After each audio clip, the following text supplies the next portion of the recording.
Hey, good morning, South Georgia. Thanks for joining us for the rundown this morning. I'm Quillen Parker. We're continuing to stay on top of that breaking news from overnight after an explosion at the Tyson Food Plant in Camilla. We're still working to learn more information, and we are gathering the latest details from officials. And we're also hearing from the union that represents some of those workers out there at the Tyson Food Plant. We're working to also get Ashanti Isaac up with us here in just a few moments. But let's go ahead and get you to the latest information that we do have from overnight. And we received this information from the coroner, as well as speaking with the fire chief. At last check, they were waiting for sunrise and for that heavy machinery due to the building, part of the building collapsing, and working to get that woman who died, unfortunately, to get her out of from under the collapse, the portion of that building. So they were able to put the flames out at 2:50 this morning, and we had Arlena Allen live on scene throughout the night. And so if you're not familiar, that the chicken plant is located on US 19 in Camilla. And so we do know, again, that a woman is dead. At the time that we reported this from early this morning during Today in Georgia, they were not, again, able to access her due to the debris and damage that was in the way. We also do know that others were injured in this explosion. Right now, we are not sure how many people were injured or the extent of their injuries at this time, but we do know, again, that other people were injured. Again, this fire was put out just before 3 this morning, and the fire chief there in Camilla, Jamie Sullivan, saying that as of right now, they are in a long-term recovery process due to part of that building collapsing. And again, we are expecting more updates, and we did speak with some officials this morning, and we actually have our Ashanti Isaac up here with us. And so we're going to go ahead and work to get her up and going with us. Ashanti, don't know if you can hear me. Let's go ahead and see if we can get just the latest information from you at this time. What can you tell us?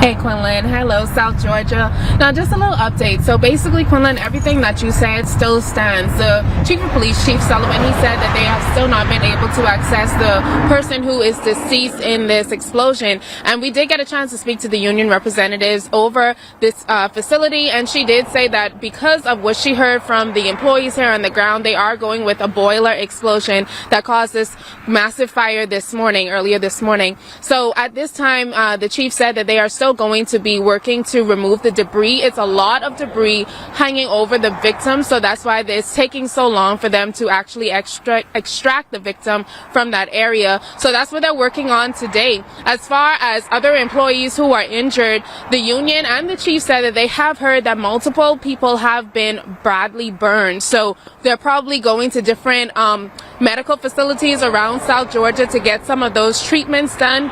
And of course, we're going to work to confirm exactly which ones that they're at. But yes, we did hear that a lot of employees were badly burned from this explosion.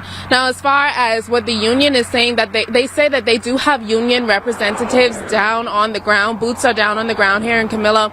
And for people who do work to Tyson, you can find them in red shirts. They're going to have on red shirts, and you also can reach out to them individually. You should know your union reps, but if you don't, we will have that information on our website for you to reach out to them. And their main concern right now is just making sure that their employees have the best emergency care, mental health care. And they said that they just want to make sure that everybody is good, that the building is safe for people to go back into work. As for work for those representatives or people right here at the Tyson, they're not completely sure about work today and then work tomorrow. But if it is safe, people can start to return back to work. And they just want to make sure that their representatives, their workers, can get through the holiday season at a more efficient or a better time for them. But of course, they do want them to take out some time to address their mental health during this time, and as well as what the chief said, they're going to be working on trying to extract that victim. Quinlan?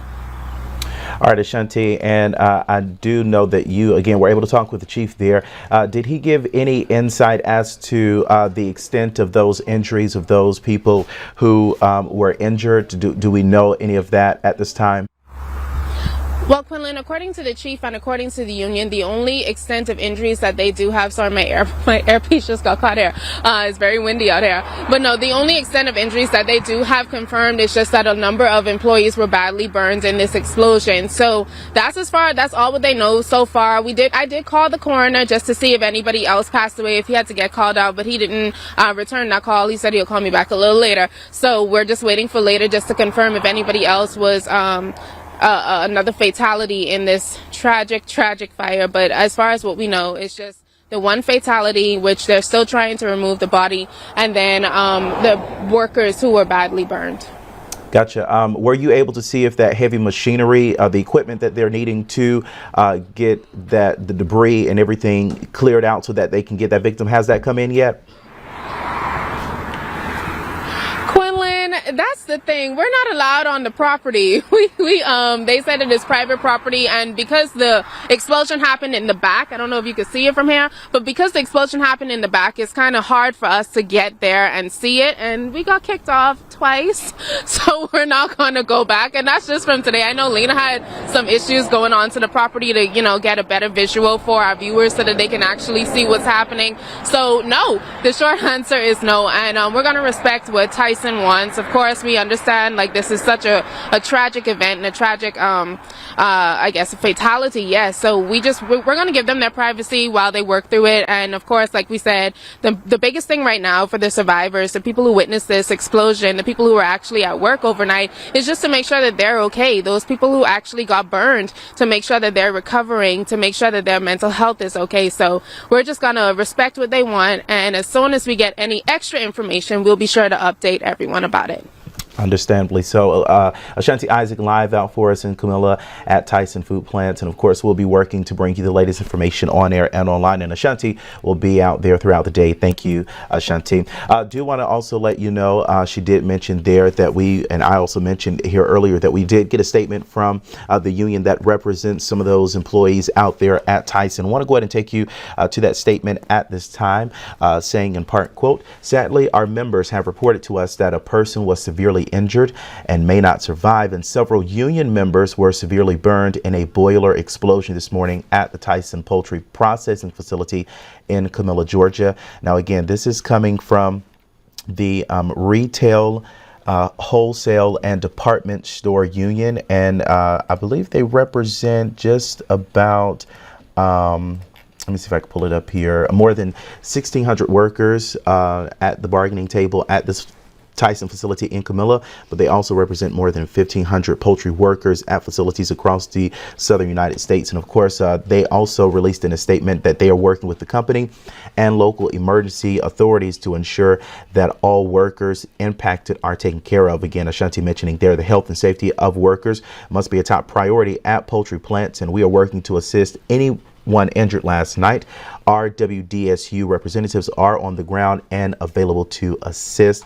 Of course, that statement also going on to say our members and the community of Camilla depend on this facility operating. It is too early to tell what happened last night, but there must be a thorough investigation into this incident, and workers must be able to work safely in the facility. So again, a story that we're going to keep a close eye on and bring you the latest developments as we work to learn more throughout the day on air and online at WALB.com. All right.